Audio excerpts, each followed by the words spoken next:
선지를 배우는 중고 30번째 시간입니다. 오늘 미가서 3장을 통하여 이스라엘의 부패에 대해서, 교권 지도자 부패에 대해서, 사명자의 준비에 대해서 논의해 보도록 하겠습니다. 본장은 극도로 부패한 결과가 되는 것은 지도자의 부패로 통하여 온다는 사실을 가리킬 겁니다. 이사야 59장과 같이 하나님 보시기에 부패하고 불의한 자들이 교권을 잡고 악한 폐역한 일을 할 때 하나님의 강권적 역사로 새로운 사명자가 나와서 사람의 계대를 이룰 것을 말씀했는데요. 여러분들 이 예언서를 통해서 우리가 어떻게 방향을 설정해야 하나님의 뜻을 잘 안다고 할 수 있겠습니까? 아시는 것처럼 예언서는 2600여 년 전에 대부분 쓰였죠.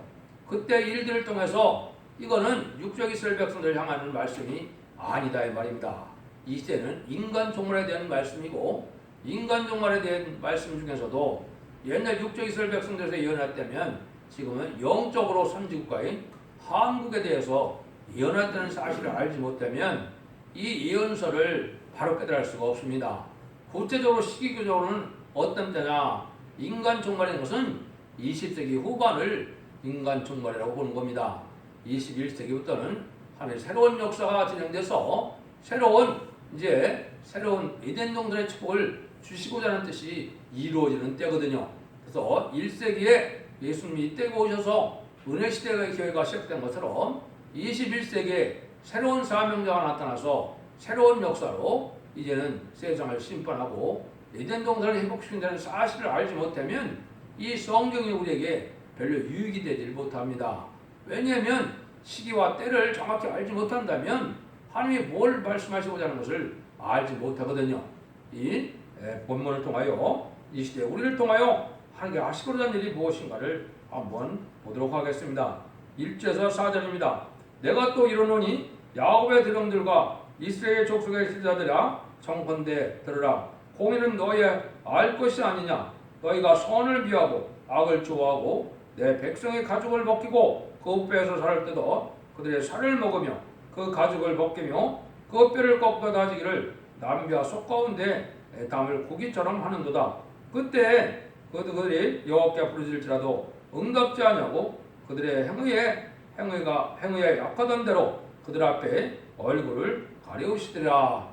특별히 종교 지도자들이 선을 비하고 악을 좋아하는 자들이 돼서 권리 행사로 이제 남을 삶아먹는 그런 행동을 한다 이 말이죠. 그런 자들이 또 하나님께 부르짖으면 하나님이 낯을 가려서 기도를 들어주지 않는다는 것입니다. 구체적으로 아까 말씀드린 것처럼 인간 종말에 이제 부패될 교권을 얘기하는데, 이것이 구체적으로는 20세기 후반에 이제 한국의 교권이 이렇게 됐다 이 말입니다. 그래서 많은 물질만 바치라고 이렇게 닥달을 하고 또 그런 것이 이제 하나님의 뜻을 이룬 것처럼 생각을 하는데, 또 악을 행하면서 선을 행하지 않으면서도 하나님께 기도한 데서 하나님이 듣지 않는다 이 말입니다. 이걸 여러분들이 정확히 아셔야 된다 이 말이거든요. 기도하면서도 죄를 지며 기도한다면, 또 죄를 지며 예배를 본다면 하나님이 받지 않는다 이 말이에요. 헛된 종교생활이 된다 이 말이거든요. 우리가 예배드리는 것은 진리 앞에 순종하여 변화가 나와야 되거든요. 첫 번째는 심령 통해가 나와서 심령의 변화가 오고, 인간 종말에는 몸의 변화가 와서 거룩해지는 몸을 가져야 재미를 영접할 수 있는 거거든요. 이런 변화가 아무것도 없이 종교생활만 하면은 하나님은 은혜도 안 내리고 하나님은 기도도 듣지 않는다 이 말을 하시는 거거든요. 그래서 이제 교회가 은혜를 받지 못하는 것은 바로 이 지도자들이 부패해서 이제 은혜를 끼치지 못한다는 사실을 여러분이 보셔야 됩니다. 이것은 1세기에 또 어떤 일이 있었습니까? 예수님이 이 땅에 올 때도 제사장들이 어떤 일을 했습니까? 예수님의 부활을 숨기기 위해서 그 파수병들을 이제는 매수해서 예수님을 보지 못했다 이런 말을 하도록 그렇게 했죠. 또 예수님이 이제는 구세주로서 살리는 역사하려고 죽은 나사로를 살렸는데, 나사로를 살린 것 때문에 예수님을 위하고 예수님을 죽이려까지 했죠. 이런 일들이 바로 인간 종말에 재미주가 올 때 새로운 사명자가 나오는 일에 반대하는 일이 된다. 하나님의 섭리라는 것은 오랜 세월 동안 예언이 성취되면서 하나님의 뜻이 이루어지는 것이 하나님의 지극한 방법이거든요. 이혼의 성취를 거부하고 옛날 것만 붙잡고 있다 해서 신령한 것이 아니라 이 말입니다. 이제는 참된 종이 나타나서 참된 진리를 전하면 참된 진리 앞에 순종을 해야만 복을 받게 되는데 참된 종의 진리를 대적한다. 이 시대 참된 종의 진리는 뭐냐? 죽지 않고 살시라고 죽지 않고 변호성 전하여 쟤네들을 영접할 이 아름다운 소식의 말씀의 복음을 전하는 것이 참된 진리거든요. 이걸 순종치 않고 교권만 유지한다 해서 하나님이 은혜를 내리는 일이 아니다 이 말이거든요. 그렇기 때문에 신앙은 남을 살리고 하여 목숨을 바치고자 하는 것이 신앙인데 이건 양떼를 이용하여 자기의 부경화 자기의 명예와 이런 것을 탐하고만 있다면 하나님을 함께할 수 없다는 겁니다. 여러분들 이걸 지금 엄중하게 받아들여야 됩니다. 이거는 누구의 이론이 아니고 하나님이 인간으로에 대한 말씀을 한 것이거든요. 그럼 이것을 어떻게 또 말씀을 했느냐?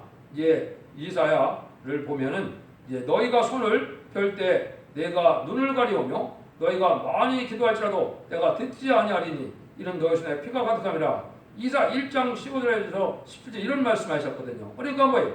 기도하는데 네 손에 피가 가득하다 이 말이죠. 악한 일을 많이 한다 이거죠. 그다음에는 너희는 스스로 씻으며 스스로 깨끗게 하여 내 목전에서 너희 악업을 버리며 악행을 가지고 선행을 배우며 공의를 구하여 학대받는 자를 도와주고 고아를 위하여 신원하며 과학으로 하여 변화라 하셨느니라. 하나님의 종들이 긍휼과 자비로 어려운 자를 도와주고 또 이제 오냐고 겸손한 마음으로 살아야 되고 자기가 희생수고하여 하나님의 뜻을 이루고 하나님의 양떼를 살리를 해야만 되는데 여기는 뭐합니까? 너희들은 악업을 버리라고 그랬죠? 그러니까 인간 그 돈벌이 수단으로 이렇게 산다면 목회자들이 그게 악업이다 이 말입니다. 여러분들 물론 사립을 받는 게 죄라는 뜻이 아니고요. 그 목적이 그런 식으로 되고 있다면 하나님이 이제 그들을 이제 사랑할 수 없다는 것이죠. 이것이 이제 이사야 59장에 또 보면 어떻게 나와 있느냐 이렇게까지 얘기를 해줬거든요. 여호와의 손이 짧아 구원치 못하심도 아니요 귀가 떠내어 듣지 못하심도 아니라 오직 너희 죄악이 너희 하나님 사이를 내었고 너희 죄가 그 얼굴을 가리워서 너희를 듣지 않게 함이니 이는 너희 손에 피해 너희 손가락의 죄악이 더러워졌고 너희 손은 거짓을 말하며 너희 혀는 악독을 말함이라. 이렇게 이제 하나님이 인간 종말에 하늘에서 내려보니까 교회들이 이렇게 됐다 이 말입니다. 하나님이 도저히 구원할 수가 없고 기도를 들을 수가 없다는 것이죠.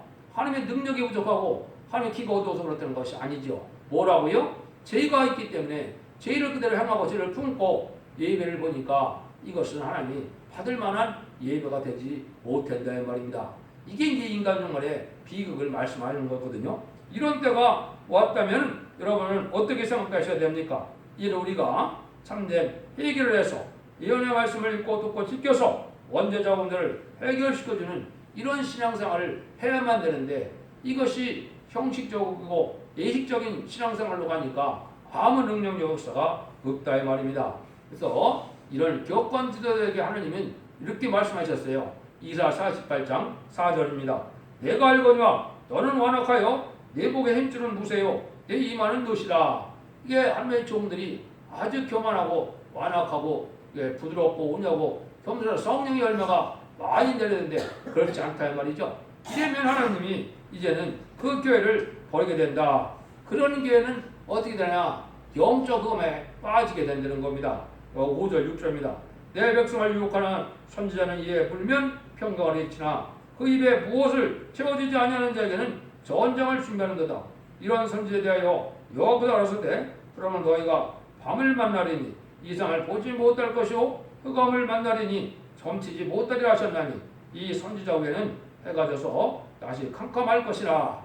양떼를 잡아먹듯이 사는 거고 또 뭐라 그럽니까? 그래서 자기의 유익이 되면은 이제는 칭찬을 하지만은 자기가 뭐 먹을 것이 없고 자기의 도움이 안 된다면 뭐라 합니까? 전쟁을 준비한다 이 말이죠. 그러니까 이런 목회가 돼갖고는 하나님이 사랑을 안 하니까 하나님이 어떻게 한다고요? 캄캄한 흑암을 준다 이 말입니다. 유익의 영을 준다 이 말입니다. 그래서 안일한 건 atel람 속에 살게 되고 세상 구경을 해서 세상의 쾌락과 속과된 신앙생활을 함으로 멸망의 날도 알지 못하고 신앙 준비를 알지 못하고 제네미를 영접할 신앙 준비를 못하는 그런 교회가 되고 만다는 것이죠. 그래서 하나님이 모든 예언을 징조로 줬는데 예언이 성취되는 과정도 알지 못하니까 때를 분별하지 못해서 예수님이 오실 때 깜깜함 중에 예수님을 만날 수 없는 이런 신앙 상태가 된다 이 말입니다. 여러분들 지금 대부분의 기독교가 여기에 속해 있다는 사실을 아셔야 됩니다. 이거를 여러분들이 잘 생각해야 되는데 이런 일들을 하나님이 어떻게 말씀하셨느냐, 왜 이런 일이 이루어지느냐, 이사야 42장 18절에서 20절을 보겠습니다. 너희 기목을이들아 들으라, 너희 서경들아 밝히보라. 소경이 누구냐? 내 종이 아니냐? 누가 나에게 보내는 나의 사자같이 기목을이겠느냐? 누가 나의 친한 자같이 소경이겠느냐? 누가 여호와의 종같이 소경이겠느냐? 내 많은 것을 볼지라도 유의치 아니하며 귀를 맑을지라도 듣지 아니하는도다. 이게 참 무슨 말씀이겠습니까? 이걸 먼저 알파 역사를 소개해드리면 예수님이 오실 때 예수님은 예언의 말씀대로 그대로 오셨거든요. 구세주로 메시아로 오셨지만은 예수님이 많은 이적과 기적을 베푸셨다 할지라도 대제사장과 유사나 율법 서기관들은 어떻게 했습니까? 예수님을 하나님의 아들로 구세주로 보지 못했거든요. 이게 지금 똑같다 이 말입니다. 역사하신 말씀은 무엇이냐? 이는 지금까지는 이방인에게 구원을 줘서 누구든지 우리 주 예수님을 구세주로 영접하면 이제는 만민에게 베푸는 성령으로 하나님의 백성 삼는 은혜 시대의 영원권 시대가 시작이 되었었지만은 이제는 뭡니까? 영원권에 죽지 않고 새 시대에 가고 죽지 않고 변성천하여 제레미주를 영접할 말씀의 복음의 비밀을 전하는 아름다운 시를 전할 때 이거를 듣지 않으니까 소금과 기머리가 된다 이 말입니다. 근데 여기서 소금과 기머리가 다 누구라 그럽니까? 나의 종이고 나의 사자고 나의 여호와의 종이다 이 말이죠. 이게 지금 기업권이 그런 거거든요. 제레미야 영접할 신앙 준비를 전혀 할 수 없는 소경들이 됐다 이 말입니다. 근데 이렇게 책망하고 나서 하느님이 또 한 번 이 말씀하시거든요. 그것이 이사야 56장 9절에서 12절이거든요. 들의 짐승들아 살림 중의 짐승들아 다 와서 삼키라. 그 파수꾼들은 소경이요 다 무자하며 덩어리 개라. 능히 짓지 못하는 꿈꾸는 자요 누운 자요 잠자기를 좋아하는 자니 이 개들은 탐욕이 심하며 족한 줄을 알지 못하는 자요 그들은 몰각한 목자들이라. 다 자기 길로 돌이키며 어디 있는 자든지 자기 이만 도모하며 피차리기를 오라 내가 포도를 가져오라 우리가 독주를 잔뜩 먹자 내일 오늘같이 또 크게 넘치리라 하느니라. 이렇게 말씀하시죠. 요게 들의 짐승들아 삼키라 할 때는 이제 마지막 전성년만에 완전 변론의 역사로 구원의 역사가 끝나는 이때인데 이때 또 누가 소경과 귀목을 하는 겁니까? 하나의 종이고 하나의 목자들이라는 거죠. 아주 몰박한 목자고 덜이 같은 개고 무지한 자들이라고 그랬죠. 이거 왜 그렇습니까? 시인판에 다람쥐의 말씀을 알지 못하고 때를 분별하지 못하고 신앙 준비가 무엇인지를 제레미주를 영접할 신앙 준비를 전혀 하지 못한다 이 말이죠. 그러니까 이제 원자와 자원들을 해결을 받아야 제레미주를 영접할 수 있다는 사실조차를 알지 못하고 신앙 준비라는 것이 등불 준비, 기름 준비, 세마포 준비를 다 돼서 신부도 한 장이 돼야 제레미주를 영접할 수 있는데 그걸 전혀 알지 못하고 자기 이만도 뭐하고 탐욕이 심한 자들이라고 했죠. 세상 부경화에 명예욕에 이렇게 살다 보니까 이런 소경과 기머리가 된 것이 누구라고요? 하나님의 종들이라 이 말입니다. 이런 것이 여러분들 여러 종교 지도들에게 하시는 말씀이거든요. 이거는 누구의 생각어 누구의 이론이나 누구의 학설이 아닙니다. 인정하신 하나님의 말씀에 인간 종말에 대한 교권에 대한 지금 하나님의 말씀이거든요. 이걸 여러분이 분별하지 못한다면 이제 여러분들은 신앙생활을 이제 실패를 해서 제레미를 영접하지 못하는 겁니다. 그것이 아까 말씀드린 것처럼 소림의 주가 아무리 예언대로 오셔서 예언대로 예수님이 공생활을 다 하셨지만은 예수님을 그대로 영접하지 못하고 예수님을 십자가에 못 박는 이러한 엄청난 죄를 저지르는 것처럼 제메주가 오실 때 또 인간 종말에 이러한 교권 진료들이 그렇게 된다 이 말입니다. 여러분들 이것을 잘 우리가 엄중하게 받아들여서 우리가 깨닫지 못하면 이러한 어리석음에 빠지고 흑암에 빠지게 된다 이 말이거든요. 7절 8절입니다. 성견자가 부끄러워하며 술객의 수치를 당하며 다 입술을 가리울 것은 하나님의 응답지 아니하시느냐. 오직 나는 여호와의 신으로 말미암아 권능과 공의와 재고로 체험을 얻고 야곱의 화물과 이스라엘의 죄를 그들에게 보이리라. 여기 참 무서운 말씀하시죠. 하나님이 다 이렇게 망하게 된 기업권세에서 하나님이 누가 나타난다고요? 오직 나는 여호와의 신으로 말미암아 권능과 공의와 재능으로 체험을 얻고 그랬죠. 야곱의 화물과 이스라엘의 죄를 그들에게 보인다. 하나원 새로운 사명자가 시긴 사명자가 나타날 것을 말씀한 것이죠. 그러니까 이것도 알파 역사가 어떻게 진행되느냐. 예수 믿는 시절에 많은 제사장들이 제사를 드렸지만 하나님이 다 받으시는 것이 사복음서에 나와 있습니까? 안 그렇지요. 누가복음 1장에 보면 오직 사그라 선지자야만 제사를 받고 그 제사를 말미암아 무슨 일이 벌어졌습니까? 엘리사벳이 세례와 침례요한을 잉태하는 일이 벌어졌죠. 이게 부패한 교권이었을 때 새로운 사명자가 나타나는 거거든요. 그 새로운 사명자가 침례요한 나타남으로 누가 오실 길을 예배한 겁니까? 주님이 오실 길을 예배했지요. 똑같은 겁니다. 인간 중말에 제네미주가 오실 때 제네미주를 오시는 길을 예배할 말세의 사명자가 다시 나타난다 이 말입니다. 그래서 이거는 시대적인 사명자를 가진 종을 뜻했는데 이것은 바로 선지적인 사명을 가져서 예언석의 시를 햇빛같이 나타날 종들을 뜻했거든요. 이 자들이 이제 결국은 뭐냐? 인마리 14만 4천 명의 변성을 일으키는 일이 될 것을 말씀한 겁니다. 여러분들 이 시대에 이걸 알지 못한다면 이제는 하나님의 말씀에 이제는 흑암에 빠져서 분별하지 못하는 소극인 것 같다 이 말이거든요. 그래서 교권이 부패될 때 이런 새로운 사명자가 나타난다. 그래서 이 사명자가 나타나서 예언대로 이제 문서운동을 통해서 인터넷, 유튜브 여러 가지 문서운동을 통하여 아무리 죽지 않고 세대고 중장교 변호승자는 제레미지 영접할 신앙준비시켜도 듣지 않으면 이제는 어리석은 자가 되어서 망할 수밖에 없다는 것이죠. 이게 이제 어느 시점이냐? 이사 59장 16절에 정확히 나와 있죠. 사람이 없음을 보시며 중재 없음을 이상히 여기셨으므로 자기 팔을 스스로 구원을 베푸시며 자기 여기를 스스로 의지하사 하나님이 이제 정한 때가 되어서 이제는 하나님의 때가 정리해서 세상에 이제 아름다운 소식을 전하고 난 다음에 이제는 에덴 동산을 회복시켜서 이제는 눈물 고통 재앙이 없는 이런 천년 지상 평화 왕국을 예언대로 주시기 원하셔서 하늘에서 살펴보니까 사람도 없고 새 시대 갈 만한 사람도 없고 여기서 중재자는 하나님의 들었을 종도 없다 이 말입니다. 하나님이 광고적인 역사 속에 인간 세상에서는 기억에는 인정하지 않은 새로운 종들을 일으키게 된다 이 말이거든. 이걸 이렇게 함축하신 거예요.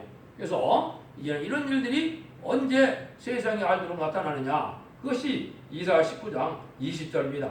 이것이 애굽 땅에서 여호와의 여호를 하여 표적과 증거가 되리니 그 이는 그들이 그 압박하는 자의 연고로 여호와께 부르짖겠고 여호와께서는 한 구원자 보호자를 보내사 그들을 건지실 것입니다. 이것도 알파 역사가 어떻게 진행되었습니까? 여러분 사사시대에는 어떻게 되었습니까? 하나님의 말씀에 순종하는 것 배역하면 블레셋 군대나 이방 군대들이 이스라엘 백성들을 못 살게 올렸죠. 그때 막 부르짖으면 하나님이 뭐라 합니까? 내가 한 구원자를 너한테 보내주겠다. 그리고 누굴 보냅니까? 사사들을 보냈거든요. 그 사사시대거든요. 그 사사들이 이제는 하나님의 능력의 역사로 북방 군대나 이방 군대를 물리치고 이제 평안히 살다 보면 또 타락되면 또 사사를 보내고 그랬죠. 이게 인간 정말에 이제는 죄를 많이 져서 하나님의 심판의 환란이 올 때 이때 부르짖을 때 하나님이 새로운 능력의 역사를 할 수 있는 이런 종을 보낸다. 옛날에 마치 모세가 홍해를 갈라서 이스라엘 백성을 구원한 것처럼 그런 종들의 역사가 있을 걸 말씀한 겁니다. 이게 인간 종말의 시대적인 사명들을 정확히 아셔야 될 때가 온 것이죠. 그래서 인간 종말에는 옛날에 발표 역사가 여러 번 있었죠. 약 4,400년 전에 노아 시대는 노아에게 하나님께서 심판이 오기 전에 이제는 방주를 마련해서 방주 타는 자만 구원을 받았죠. 이 시대에 바로 사랑의 방주, 은혜의 방주, 구원의 방주가 인간 종말에 완전 변해서 나타나는 첫대의 역사가 이 시대의 방주거든요. 또 이제는 아브라함에게 나타났을 때는 어떻게 했습니까? 아브라함에게 할례법을 줘서 할례법을 지키는 자들은 제사도 받지 않고 이스라엘 백성에서 끊쳐지는 역사를 하셨죠. 그러다가 모세가 나타나므로 모세 율법과 계명에서 율법을 지키지 않으면 돌로 쳐주기라는 엄중한 법을 내렸죠. 그러다 은혜 시대가 와서 예수님이 이제는 12제자들에게 너희는 예루살렘을 떠나지 말고 이제는 하나님을 기다려다 이제 성령의 권능을 받고 너희가 땅끝까지 내 증인이 되라 그랬죠. 그 시대가 이제 베드로와 바울을 통하여 2000년 동안 내려온 것이죠. 이게 다 시대적인 사명이거든요. 인간 영혼에는 두 증인 권세 받은 자들을 하나님께 내보내서 1260일 동안을 예언하리라. 계속 11장 3절에 이렇게 말씀했죠. 그 종이 나오는 과정을 지금 말씀하는 겁니다. 이런 종이 나와서 마지막 한 일에 전산자문의 구원의 역사가 진행되면은 구원의 역사가 이제는 더 이상 없게 되거든요. 이걸 지금 하나님이 엄중히 지금 말씀하시는 겁니다. 여러분들이 이런 하나님의 시대적인 법을 잘 깨달아서 때를 분별함으로 하나님을 바로 섬기는 자들이 되어야 될 것을 얘기했는데요. 여기 이제 19절에서 12절에 보면 야곱의 족속의 두려움과 이제 족속의 치리자 곧 공의를 미워하고 정직한 것을 굽게 하는 자들아 청컨대 이 말을 들을지어다. 시온은 딸 피로 예루살렘은 제약으로 건축하는 듯다. 그 두령은 내부를 위하여 재판하며 그 제사장은 삭을 하여 교훈하며 그 선제는 돈을 하여 섬치면서 여호와 오히려 여호와를 의뢰하며 이르기를 여호와께서 우리 중에 계시지 아니하냐 재앙이 우리에게 임하지 아니하리라 하는도다. 이러므로 너희를 위하여 시온을 바깥이 갈물당하고 예루살렘은 무더기가 되고 성전에 사는 숲을 곳에 높은 곳과 같이 되리라. 이겠죠? 이때는 이제 이 종교 지도자나 정치 지도자가 다 부패됐다 이 말이거든요. 이게 지금 마지막 정권인 문재인 정권을 얘기한 겁니다. 왜 그렇습니까? 5000년 역사 속에 이만큼 악한 지도자가 나타난 적이 없거든요. 그 악이 뭡니까? 무신론에 공산사당을 쫓아가고 공산당을 용납하고 협동하는 데가 돼서 이게 백성들을 살고 죽는 것은 안중에도 없고 공산당만 줘야거든요. 이게 악한 지도자의 가장 표상이거든요. 이 옛날 이스라엘 백성은 아스 같은 왕이거든요. 공산당과 협상하다가 백성을 망하게 한 왕이거든요. 이것이 이제 지금 현재 음녀 정권과 음녀 교권이 온 건데 이게 심판 때다 이 말입니다. 여러분들 불안간에 심판이 닥칠 겁니다. 심판을 창세의 이름은 아니라고 마태복음 24장 21절에 주님도 말씀하셨고 다니엘은 다니엘서 10장 1절에 개국이 없는 환란이 온다고 말씀했고 요엘 선지자는 3장 2절에 보면 뭐라 그랬습니까? 자고일에 없는 환란이 온다 그랬거든요. 그 환란이 이제 한국이 영적 선지국가이기 때문에 한국에 온다 이 말이거든요. 여러분들 이걸 분별하지 못하면 하나님 말씀을 공부하는 이유가 아무 소용도 없는 거예요. 시대적인 비밀을 깨닫지 못하고 세계는 하나님의 섭리를 깨닫지 못해서 심판대가 언젠지 환란정연한 날이 언젠지 재림되고 올 날이 언젠지를 알지 못하고 신앙생활은 여기서 말씀하는 것처럼 다 바로 악을 행하다 망할 수밖에 없다는 것이죠. 여러분들 이 진리 앞에 순종을 해서 이 진리를 바로 깨달음으로 신앙의 정통을 주장하지 말고 신앙의 정로를 여러분이 택하심으로 이는 원죄하자분들을 해결시킬 수 있는 이런 교회로 여러분들 인도함을 받아야 됩니다. 왜 지금 이단과 탈선된 이방적인 종교단체가 왜 한국에 이렇게 많습니까? 그게 예수님이 말씀한 이제 가라지를 모으는 때가 온 거거든요. 가라지를 모든 이단단체들이 얼마나 걱정스럽게 지금 모으고 있습니까? 하나님은 그걸 주님은 어떻게 한다 그랬습니까? 마태복음 13장에 보면 그거를 이제 다 먼저 불태운다고 그랬죠. 환란장에 불태운다고 지금 이단과 탈선된 교회가 이렇게 많은 거거든요. 여러분들이 여기서 신앙의 정도가 무엇인지를 잘 깨달아서 완전히 변의 역사로 죽지 않고 세세가고 죽지 않고 변성차는 섭대계에 여러분들 사절을 만나서 진리 앞에 순종함으로 원자와 자본대로 해줌으로 자선만대 축복과 세세 왕권의 축복을 누리는 복된 종들이 다 되시기를 예수님으로 간절히 축원드립니다.